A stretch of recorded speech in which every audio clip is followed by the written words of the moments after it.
Énorme révélation sur Emmanuel Macron. Eh bien, c'est chacun leur tour. Qu'est-ce que vous voulez que je vous dise? Écoutez bien cette vidéo qui va suivre. On va se retrouver juste après. On pourra faire le débrief. Vous allez comprendre l'argent dissimulé, patrimoine caché. Où est son argent? Et on parle pas de 10 000, on parle pas de 100 000, on parle de millions d'euros dissimulés. Toutes les vérités sont en train de sortir. Eh bien, tant mieux. Il faut s'en réjouir. Je vous laisse partager à bloc cette vidéo pour que ça puisse se savoir. N'oubliez pas de mettre un petit like et de vous abonner. Un commentaire. On se retrouve juste après. Il y a plusieurs sujets qui se posent quand on gratte 3-4 mois comme ça sur le patrimoine de Macron. En fait, il y a des histoires plus ou moins connues, d'autres un peu moins. Bon, pour faire court, il a réussi à échapper pendant 7 ans avec Brigitte à l'ISF, donc ils ne l'ont pas payé. En 2015, on s'aperçoit qu'en fait, ils ont des biens immobiliers qui fait qu'ils auraient dû le payer. Donc ils sont rattrapés par la patrouille, ils le payent un peu en retard, discretos et tout, on m'a pas vu, bon voilà. Après, quand on fouille également sa déclaration de patrimoine dès 2014, on s'aperçoit qu'en fait, il dit alors je suis pas très riche parce qu'en fait je dois 350 000 euros au Crédit Mutuel, j'ai fait un emprunt. C'est vrai, sauf qu'il dit aussi, en fait c'était pour prêter de l'argent pour rénover la maison de Brigitte au Touquet. Mais en fait, si tu as prêté de l'argent à ta femme, bah elle te doit ce montant. D'ailleurs, c'est France 2 dit ma maison, hein, dans les extraits qu'on voit oui, dans alors votre un coup il dit la maison de Brigitte, un coup il dit ma maison, il sait plus très bien. En fait, il a pris de l'argent, d'après ce qu'il dit, au Crédit Mutuel pour aller faire des travaux dans la maison de Brigitte, sauf que du coup, Brigitte lui doit 350 à 500 000 euros, donc ça s'appelle une créance. Et en fait, dans son patrimoine qu'il déclare aux autorités françaises, il doit dire qu'il a une créance. Donc en fait, son patrimoine aurait été 3 fois plus élevé que ce qu'il a déclaré. Donc déjà, c'est quand même un peu énorme. Ensuite, bon, il dit qu'il gagne 3 millions d'euros chez Rothschild, mais il a plus rien en 2014. Il a moins d'argent que Nathalie Arthaud et Benoît Hamon. C'est quand même un truc de fou. Donc tout le monde se demande depuis des années où est passé les sous. Donc Berruyer, blogueur, nous dit il a claqué un SMIC par jour, alors que quand tu es à l'Élysée, c'est quand même difficile de claquer 1 200 euros par jour. Donc il y a énormément d'invraisemblances. Tu es un peu, disons, nourri et blanchi, etc. Oui, donc il y a plein d'invraisemblances. Et surtout, à la fin, ce qui est le plus hallucinant, c'est qu'en fait, il déclare en 2012 720 000 euros de bénéfices industriels et commerciaux. Alors ça peut paraître beaucoup, 720 000 euros. Sauf qu'en fait, chez Rothschild, il est à l'époque déjà depuis 1 an et demi associé gérant, donc il fait partie des 20 meilleurs banquiers de la banque Rothschild. Il fait des deals, des fusions-acquisitions sur des milliards d'euros. Et justement, en avril 2012, juste avant que Hollande soit élu, il va jouer un rôle complètement clé dans la signature d'un énorme deal, le rachat de la branche nutrition infantile de Pfizer par Nestlé, 9 milliards d'euros.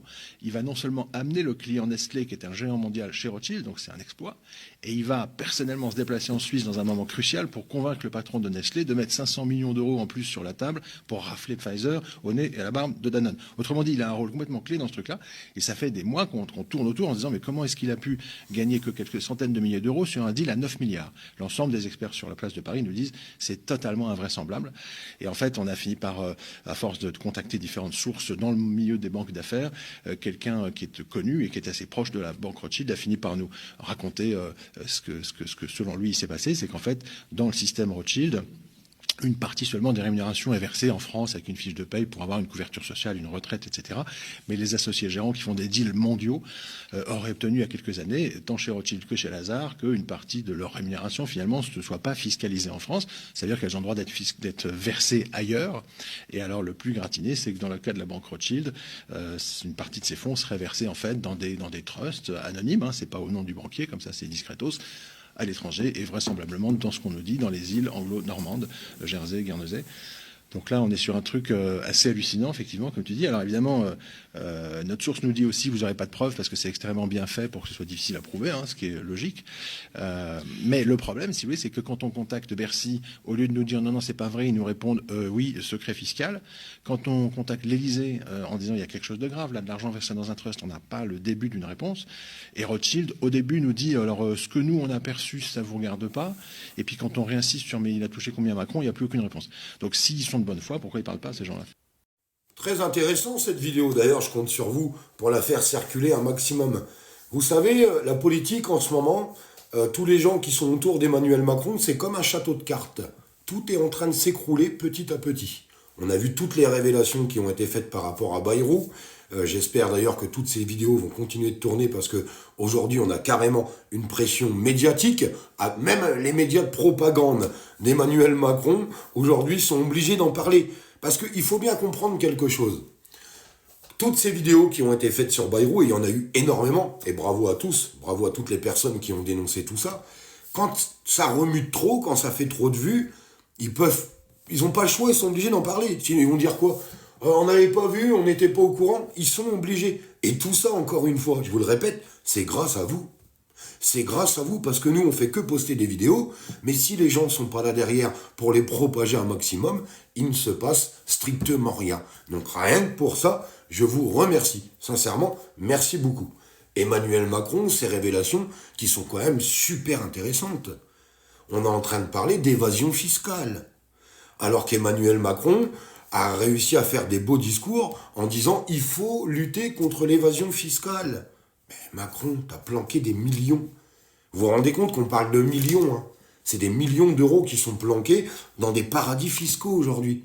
Le chef de l'État, Emmanuel Macron. C'est encore un nouveau scandale qui est en train d'exploser. J'ai vu plusieurs. Alors, j'aurai d'autres vidéos à vous faire par la suite parce qu'on m'en a envoyé d'autres. C'est un truc de malade. Avec des gens qui le soutenaient pendant sa première campagne et sa deuxième campagne, qui sont en train de lui tourner le dos. C'est ça qui est important. Et ça fonctionne toujours comme ça. Vous l'avez tous connu. Vous savez, on en parle souvent dans la vie. Alors en plus, c'est typiquement français, malheureusement, et tristement. Vous savez, quand quelqu'un a une entreprise, que ça fonctionne à fond, qui brasse, il a plein d'amis autour de lui. Plein d'amis autour de lui. Et le lendemain, s'il fait un dépôt de bilan, tout le monde se casse. C'est vrai ou c'est faux? Tout le monde se casse. Eh bien, c'est exactement ce qui est en train de se passer avec Emmanuel Macron. Chute dans les sondages, au plus bas. Opinion publique désastreuse. Climat à l'international. Partout dans le monde, tout le monde se moque de lui. Quand on voit le résultat de ce qu'il a pu faire sous sa présidence, les gens sont obligés de se moquer de lui. Toutes ces sorties, récemment l'IA, vous avez vu ce qu'il a posté quand même sur son Twitter, il passe pour un guignol. Et les gens, ils sont tous en train de le lâcher un par un. Un par un, ils sont en train de se barrer. Eh bien, c'est là, c'est à ce moment-là qu'il faut la pression populaire. C'est à nous de mettre cette pression pour amplifier les choses. Vous imaginez, jusqu'à son Premier ministre, il devrait juste démissionner, son Premier ministre. Est-ce qu'il va le faire, est-ce qu'il va pas le faire? C'est moins sûr. Est-ce que les partis d'opposition qui ont moyen de le virer, moyen de le censurer, est-ce qu'ils vont le faire? Ça permet, vous savez, je demande à toutes les personnes, même si vous soutenez un parti politique, premièrement, ne faites jamais confiance à 100% pour un parti politique. Et secondo, observez. Posez-vous tranquillement. Alors bien sûr, aujourd'hui, en fait, moi je pense qu'on vote pour le moins pire. Je pense qu'on est d'accord là-dessus. Mais observez quand même ce qu'il se passe. C'est ça qui est super important.